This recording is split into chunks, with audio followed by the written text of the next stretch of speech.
Soon everyone, welcome back to Emnix Plays Path of Exile, Breach Legacy League Solo Self-Found. Um, Last time around we got dropped out of the game. I don't know why, the game just sort of bugged the heck out, but so we had to reload in the ledge, and we have to go back for Brutus. Now, when you get to the waypoint, it's like slow again. What's going on? I'm getting FPS drops. Is it okay now? Okay. So when you get to the ledge, if you want to know which way is the correct direction, if you follow this little totem pattern, that will take you to Kudoku, which is the next area. So that's sort of what we're gonna do. Let's just clear this area up, and we're gonna need zombies again. So after we kill these things, we'll summon our zombies. Okay, so 1, 2, 3, 4. Now, if you're a new player, I bet you're like picking up all those white items and trying to sell it. But honestly, I mean, no matter how much I tell you, you're probably still gonna do it. But it's not worth it. Don't do it. At the very least, pick up blue items. At the very least, but even then, don't do it. Inventory space in Path of Exile is extremely limited. So it's probably better off to sort of just pick up, yellow items instead of having to go to town all the time and having to sell it. It's just not worth your time. Now, I realized that in order for us to complete our challenges, we're going to need to do a lot of League Stones. Not only that, I noticed that the League Stones can only be used with areas with monster level 24 or below.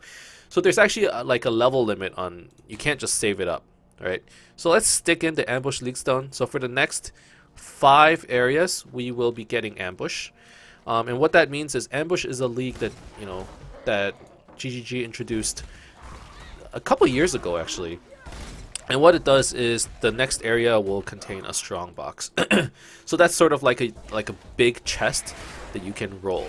One more thing that I need to mention, when you're playing the game, you might be seeing things that drop like they just take up one tile.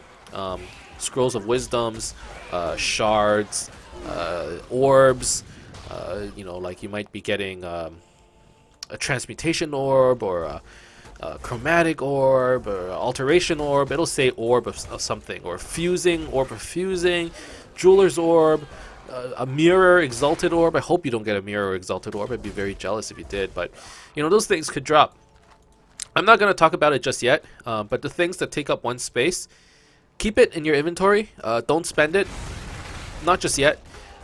And or you could spend it if you know what it is, but don't sell it, I guess is what I'm trying to get at. Keep it, and then once you understand what they do, which I'll try to explain once we have a little bit more of, it's basically the currency in this game. So there's no gold in this game if you haven't noticed. You can't just buy and sell things, you can't just buy and sell things using one standard gold currency. When you buy from the vendor and you sell from the vendor, he gives you like shards and like orbs and all this crap. And the reason for that is, this game actually operates based on a bartering system. So you can't actually buy things with just gold. You have to use orbs. And those orbs also happen to be the items that you use in this game for crafting. So it's the currency sink in this game is the same as the crafting material. So the more you craft, the more of your currency you spend. It's kind of like a neat way to do it versus, other games where it's like you spend your money to do crafting, but you also need other materials. Instead, this game is just like, you know what, forget all that. If you want to craft, you can use your crafting recipe, but you end up poorer as a result. Or you end up with less money as a result. So that's basically how it works. And there are so many different ways to craft items in this game. You can turn a white item into a blue item into a yellow item, potentially a white item into a legendary item. It can happen. I wouldn't say that it happens often, but it's possible. Now, we did find an Essence of Woe. And if we use it on a one-handed weapon, we get spell damage. And I'm thinking, why the heck not? Okay, so this gave us spell damage, critical strike chance, and mana. Is that better than my +1? Maybe not. 38.87 DPS. With this, 51.21. So our essence actually made it worse. Now I could equip this and give ourselves 64 DPS. We lose some cold resistance, we lose some life. Sure, let's just go for clear speed for now. So this one that we found earlier is actually really good. Early on in the game, +1 to gems is really strong for spells. So as long as your freezing pulse is connected to this item, it gets a +1. So we actually have a level 5 freezing pulse. Pretty nice.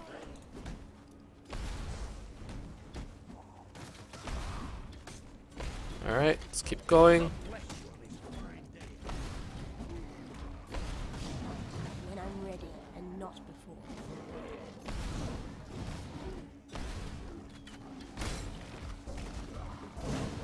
Okay. Now our zombies are still dying very quickly, which is kind of annoying. We're gonna need to try and fix that soon. Another Elrion. Okay. Defend the relic. Probably for like a whole minute.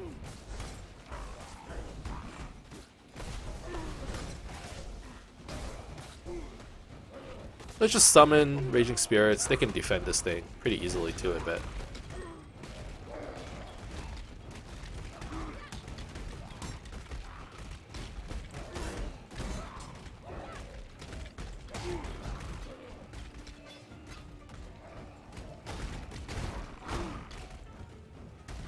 Okay.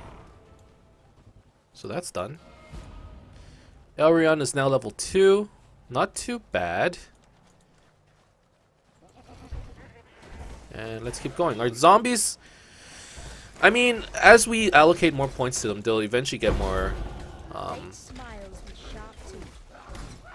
They will get tankier, but we're not there just yet. So we got another passive point. We can give them some more damage. That might be good. Now, I believe I unlock another League Stone slot. So let's do this. So next area will have a Parandis chest. It's kind of cool that we get to experience all the past leagues. So I would like to find a strongbox in this zone. I mean, we already used it, right? If we don't find it, it would just be a straight up, like a lost opportunity. Is this the strongbox? Maybe. Okay. So area contains like what? One extra strongbox will contain a strongbox. So a strongbox is like a chest, except you can identify it. So a strongbox could be white, it could be blue, or it could be yellow, and you can roll it to be, you know, like a higher rarity as well. Let's clear up the trash over here. So we're gonna identify this thing. Ignites you when activated. Now real quick, whatever, let's just activate it. So you click on it, and it gets activated. Once you kill all the mobs, so it's guarded by 3 packs of mobs. Once you kill the mobs, which I'm about to do, they drop stuff. So we got a glass shank, we got a large mana, we got some iron greaves. Always good to check the shields, just in case it has movement speed. Rarity is not that interesting. This is actually a pretty nice chest, so I will put that on. A large mana flask, good enough for me to replace. Glass shank probably isn't that interesting. +1 to chaos gems. That is pretty cool, but it's not too useful. We don't even get much damage from it. And that's it. Okay.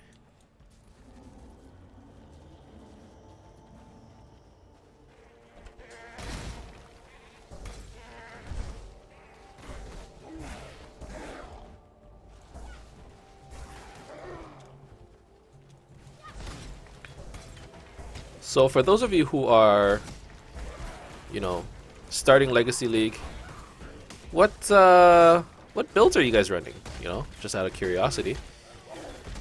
Every league there are a couple builds that, you know, are people mention. I'm like, whoa, that's a super cool build. Never heard of that one before, you know? So if there's any builds that you're excited about, that you're interested in sharing with me, leave a comment down below and let me know. You know, I'm excited to hear what you guys have been up to. By the time this video will be out, it will be Saturday. So I guess the follow-up question is, what do you think of this league so far? Personally, I mean, I've only played for an hour, but the fact that we can, you know, activate specific league mods, it's actually like super nostalgic. Even though you could do it, whoa, with a Xana mod, it's like not the same, man. Okay, so that's a boss.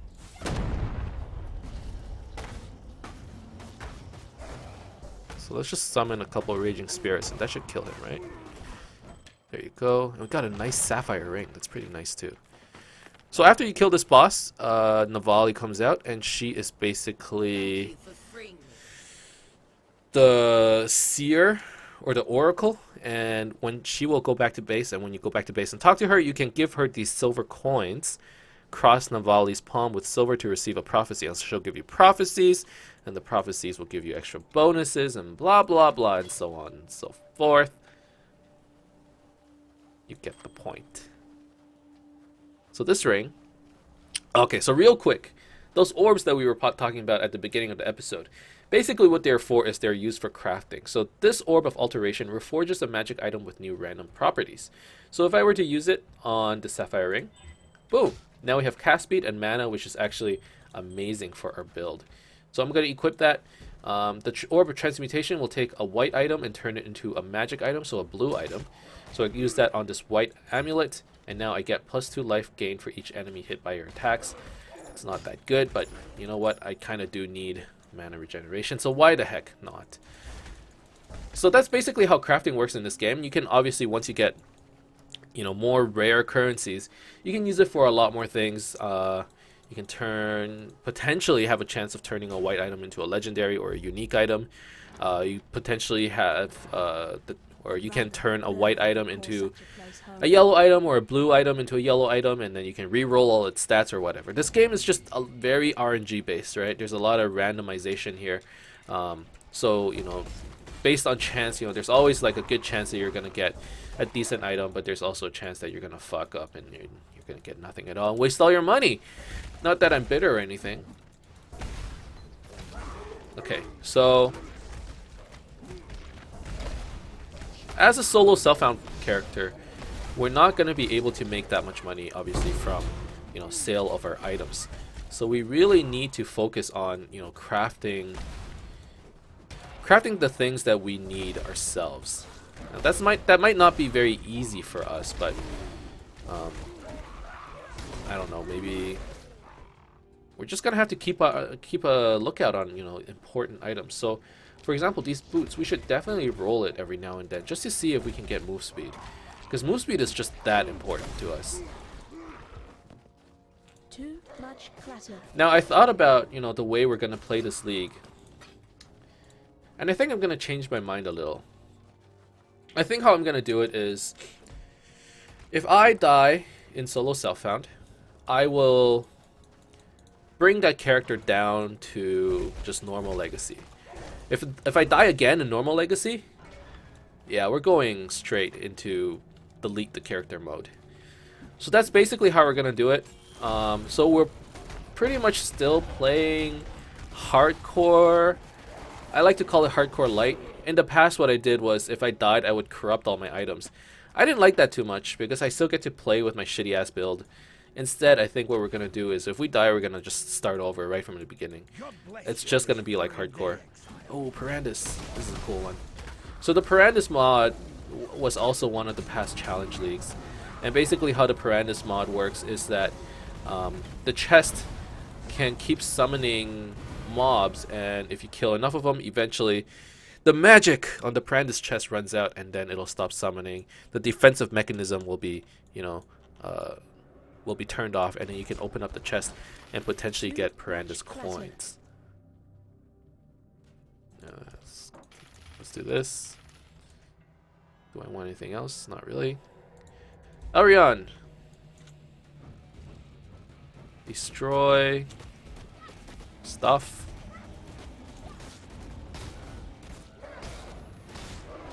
Destroy relics. I can do that very easily. There you go. Now, real quick, I actually want to go back to town so I can sell all this crap that I have. Why do I have all this stuff? I think at the beginning of the episode, like, I'm not even listening to my own advice. I'm like, don't pick up random blue items. Don't do this, don't do that. And here I am, picking up all this crap. Oh, actually, real quick. Real quick.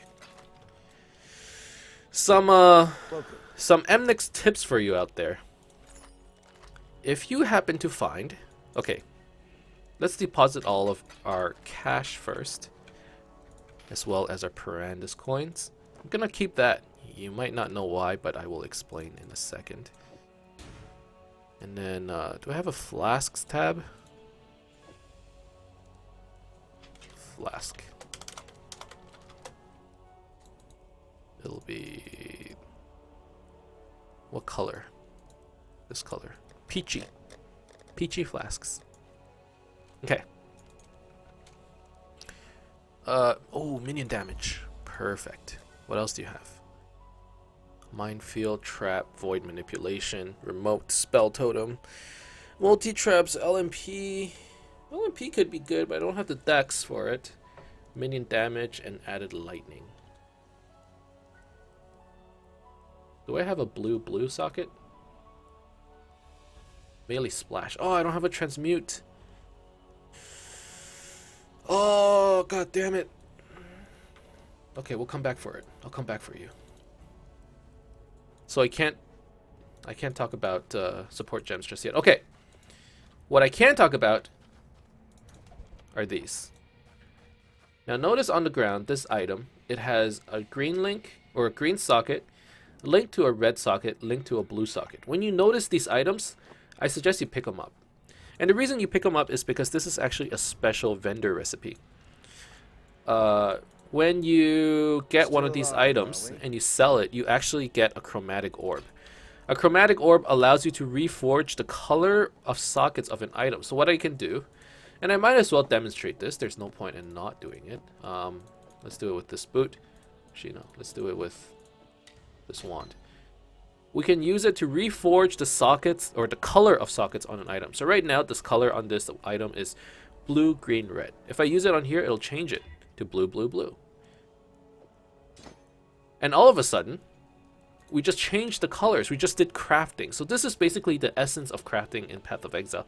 You use your orbs, you change your items, and you like redo their stats, or you redo the colors, or you redo the links. So sort of that's the Emnix tip for today. Here's how you can reforge an item using a chromatic, and make sure you pick up items that have the three colors red, blue, green linked together. There you go. Now next thing we can talk about real quick is support gems.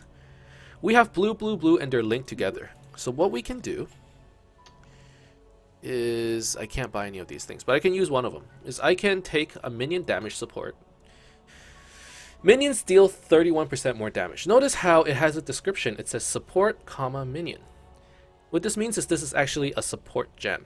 And what a support gem does is it doesn't actually have an active skill by itself, but it'll support or it'll augment active skills. So raise zombie is an active skill.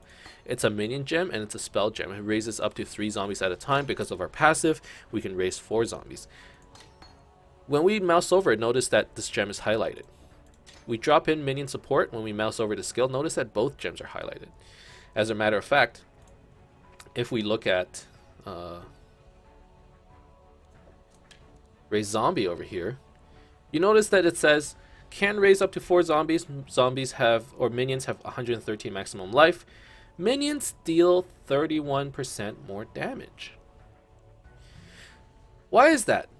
So the reason is that we have supported this gem with minion damage support. So that's how support gems work. Now we will do a 3-link with Summon Raging Spirits. So Summon Raging Spirits now will also deal 31% more damage. So this is sort of the way where you can augment your skills. So that's sort of the next Emnix tip, or an Emnix tricks, or whatever you want to call it. There you go. So now we've introduced, this episode we sort of introduced support gems, and we introduced chromatic recipes. Two pretty important concepts, especially if you're playing solo self-found, I think. And now our minions will do a lot more damage, I think. Or at least I hope. Yeah, they definitely look stronger.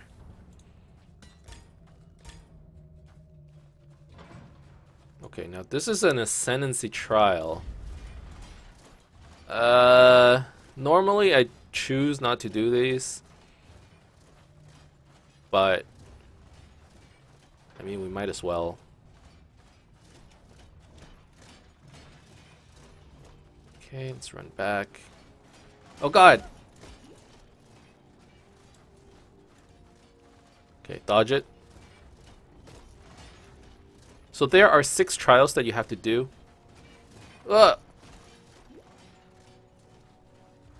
In the game, and you'll find them in different locations. There's 1 in Act 1, 2 in Act 2, and 3 in Act 3, so that makes 6 in total. And once you do that, it'll open up the labyrinth in Act 3. It's sort of like a, I wouldn't say an end game thing, but it's something that you will have to do eventually. So you might as well start now if you want to. If you don't, you can always come back to it, no big deal. So once again, there's another chromatic recipe, red, blue, and green. My item filter actually highlights it so that it's easier to see. And I actually really like that. Once again, if you don't know how item filters works, or what you're wondering what item filter I have, I'm currently using NeverSync's item filter. So if you were to Google it, NeverSync, you know, like never sink, like the Titanic. They said it would never sink, but it did. That's the filter I'm using. You can go on, download it. There are instructions of how to get it set up, and it's really helpful. It really is. Otherwise, all your items normally end up like just white, which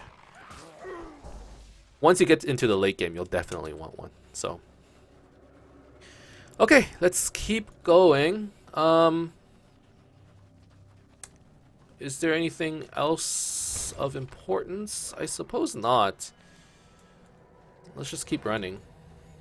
I don't think there's any recipes that I'm crazy about doing either. I can't remember if there is. So we're currently going through Act 1. If you press U, you can kind of see the map. We've gone through quite a few areas now. It actually might be a good time for us to get an upgrade. You know, we're still using the stuff that we picked up earlier in level when we were in like the earlier zones. But at the same time, we're still doing decent damage, so I guess I'm not too worried. And to be honest, I actually think that I think our minions are starting to be stronger than our spells. I mean, it mostly comes down to summoning spirits being really good.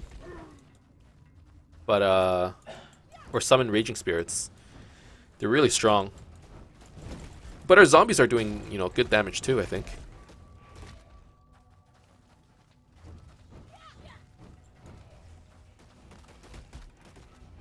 Yeah, they're doing well. They do a lot of damage. I wish they would move faster and attack faster. That's actually one of the limiting factors with minions in general, or zombies, I guess. Zombies move so slow that the clear speed is always like, they're always trailing behind you, and it's one of the reasons why the clear speed is so bad, I think. Ooh, acceleration shrine. That's a good one.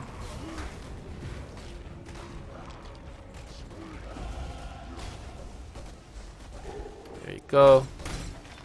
Another bismuth flask, another chromatic helmet belt. What's in here? Increase critical strikes.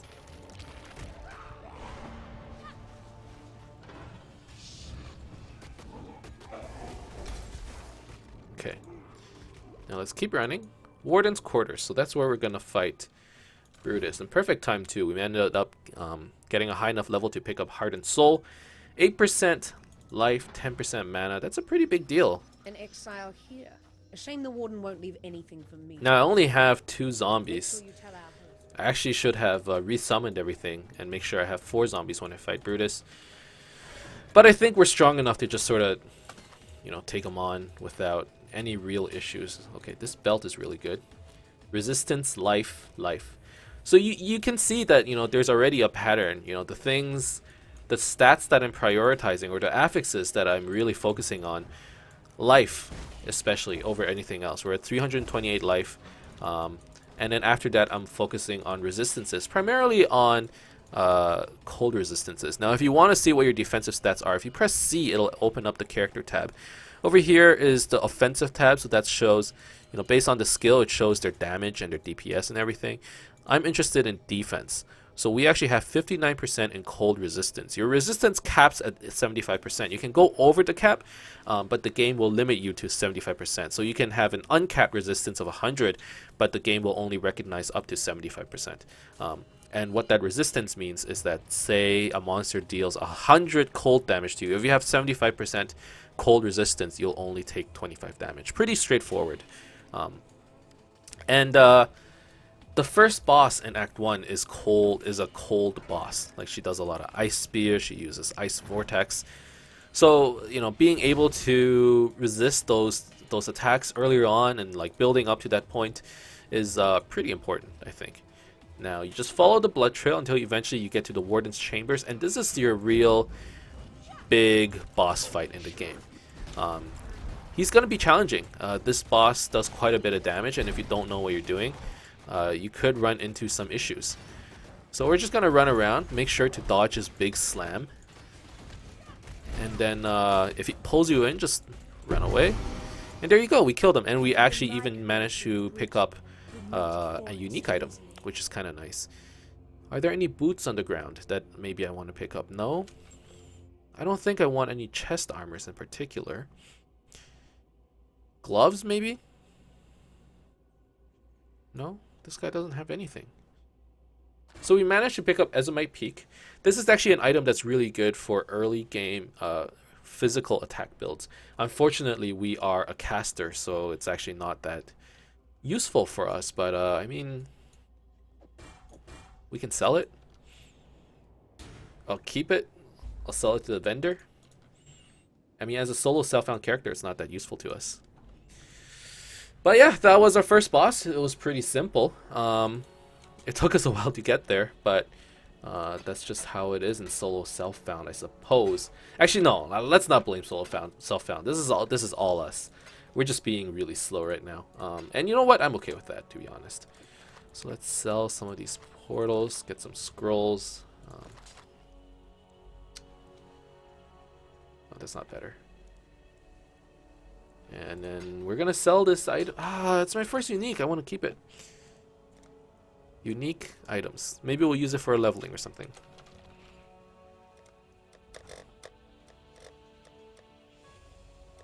There you go. And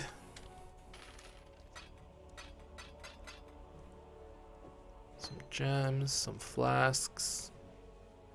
The belt. Hello. I don't need. Okay, I wanted to do something. I wanted to buy something from Nessa. I wanted melee splash. And I also want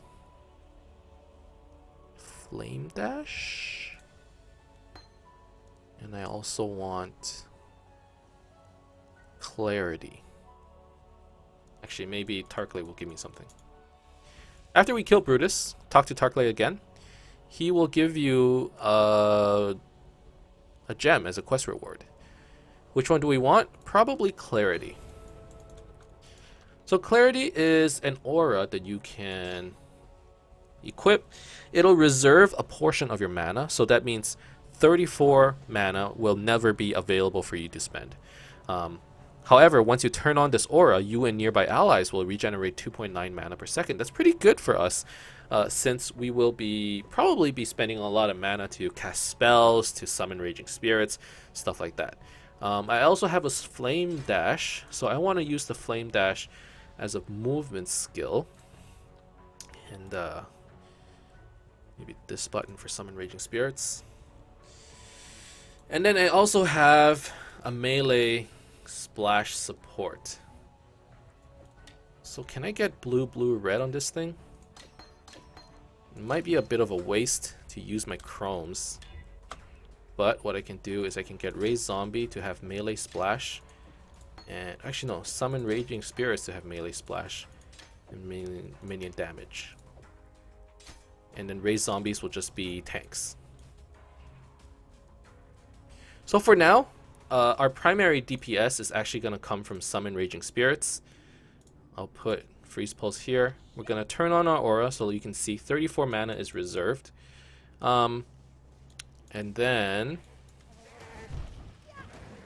Summon Raging Spirits will now splash. Now we're going to have a lot more DPS, I think. Actually, let's use Raise Zombies instead. And our main DPS will still be Freeze Pulse. I want to keep trying out with... I just want to keep trying to use these zombies. I feel like they could be good. I don't know though. I mean, right now our spell is sort of doing most of the damage. If these things can move faster, I feel like they could be really good. And be tankier maybe. Overall, it's still fine. I mean, they're not Summon Raging Spirits level of strong. But SRS is pretty OP, I'm just saying. Okay, we want to go this way. But I mean, we're still strong enough, like we have enough spell damage where just one random Freezing Pulse is killing things. So I guess we can't really gauge how strong our spells are right now, just because, you know, we're scaling pretty decently. Okay, so my League Stones haven't expired yet. Another leather scale boot. I should augment it or transmute it. Didn't get anything, unfortunately. We're still on the lookout for move speed. Early on in the game, with the new league starting, you know, this is still really, really important. But if we can't get move speed on our boots, at the very least we have move speed on our Quicksilver, so we can pop that whenever we need to. So things are starting to speed up a little. Why is that? We're a little over leveled, and we have like pretty decent damage. So we can kind of just blow through this area. Now we might get to a point where, you know, certain skills can't level anymore. For example, Fire Trap, right? Fire Trap requires more dexterity, but since we are on the witch side of the tree, there isn't really that much dexterity available. We can get this one here, Practical Application, but honestly it doesn't matter to us. We're more interested in scaling our SRS, and we're more interested in summoning our, or scaling our Raise Zombie. I should actually try and put Flame Dash on here. So that's our movement skill, so we can Flame Dash around. It's a pretty important skill. And then I can put, let's see, Summon Raging Spirits here.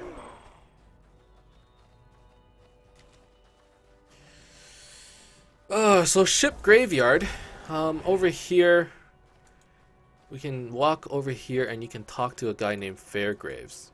Now Fairgraves is going to give you a quest. You're going to need to retrieve the All Flame.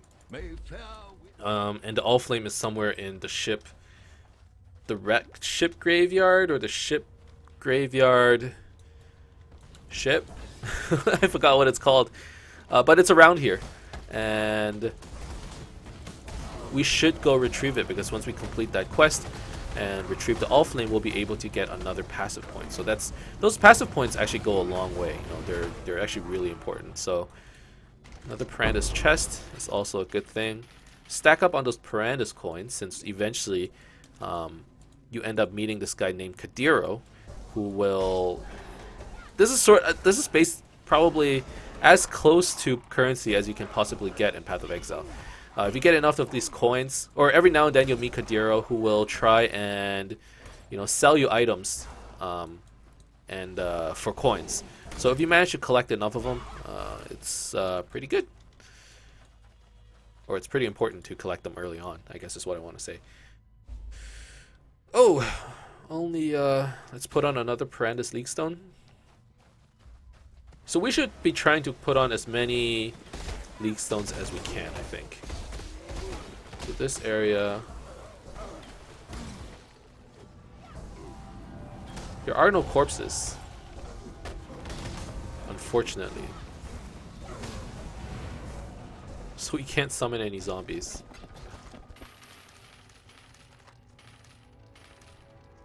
Okay, we leveled up again. I mean, I can get more HP and mana. And after that, we're probably looking at... What are we looking at? I think I wrote down my tree on my phone, so let me look at that real quick. I think we will be going this way, get some more HP. Actually, no.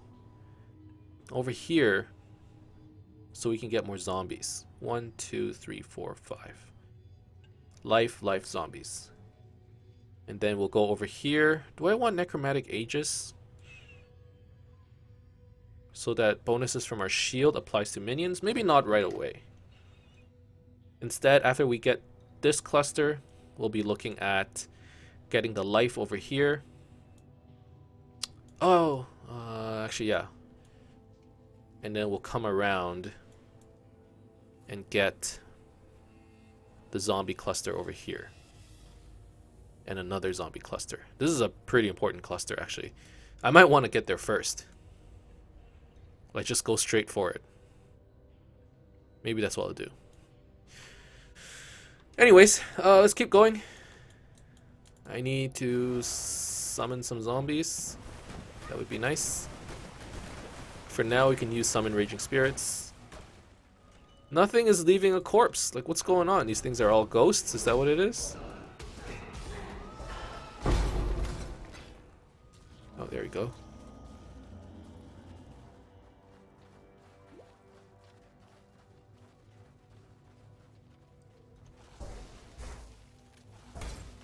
The thing with the zombies is that they're just so fucking stupid. Like, they're not willingly attacking. Which apparently is something that GGG changed long ago because people were complaining that zombies were being, like, just way too reckless. Like, I get that. At the same time, it's like, at the very least, can you just run in front of me? They're, like, really slow.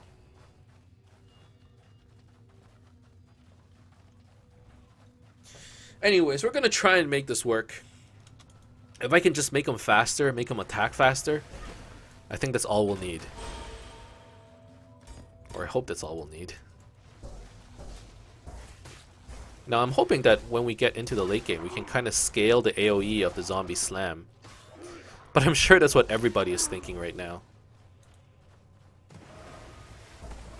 Who knows if it's good or not? I suspect it will be. It seems pretty strong.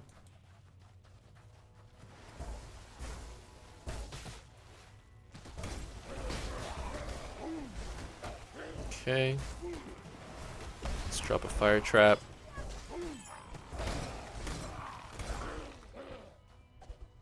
Alright, got the all flame. Do we want any of these items? No. I'll pick this up for the chrome. And then let's get out of here.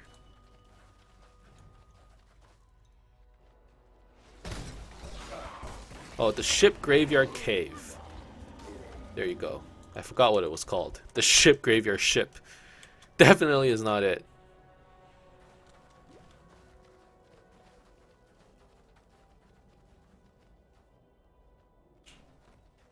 Okay. Like, if the zombies could just follow me closely, that's all I would want. Unfortunately, that's not the case. My farewell. Okay, and then Fairgraves goes crazy because he wants the all flame. I get it. You know, it's his precious. Yo, zombies. Like, seriously, can you guys just get over here? Attack them. Okay, let's see how strong these zombies are.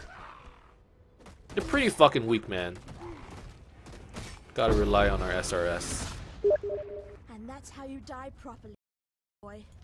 No half measures. Okay, so that is the Fairgraves quest. We should go back to town to get our passive skill that that we receive from this quest. However, I'm gonna take a moment to get to the Merville Cave, which is basically the final zone in this act, which is over here. I know there's a waypoint over there, so I can do that instead. So let's just keep running. I mean, we don't really need to kill these guys. I guess they give decent EXP. Now we gotta remember, you know, even though we're showing this to newbies, we're not here to full clear everything. Like we're past that, right? Like we played enough of this game to know that full clearing isn't exactly the best way to go, just because it makes you so slow.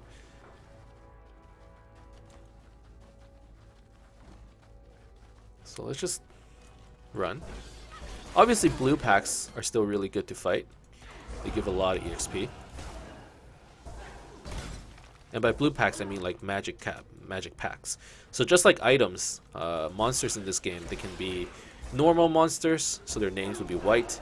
They could be magic monsters who have blue names, or they could be rare monsters who will have yellow names. There are also unique monsters, obviously, but typically the blue packs give, you know, the best EXP to difficulty ratio, I would say.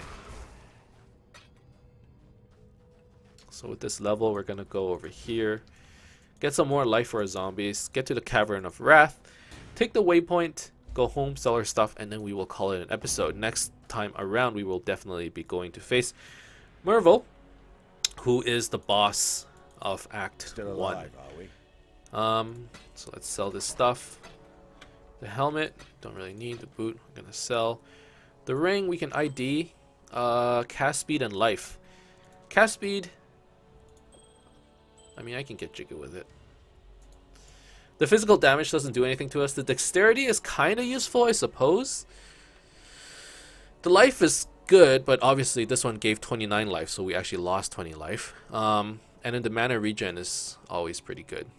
So we'll actually keep this 29 ring because, you know, it's actually pretty decent. Deposit everything else. And that's actually the end of this episode. Next time around, we're going to be fighting the final boss. Spell. I think I want Flesh Offering for my new gem. It's going to be a really good one.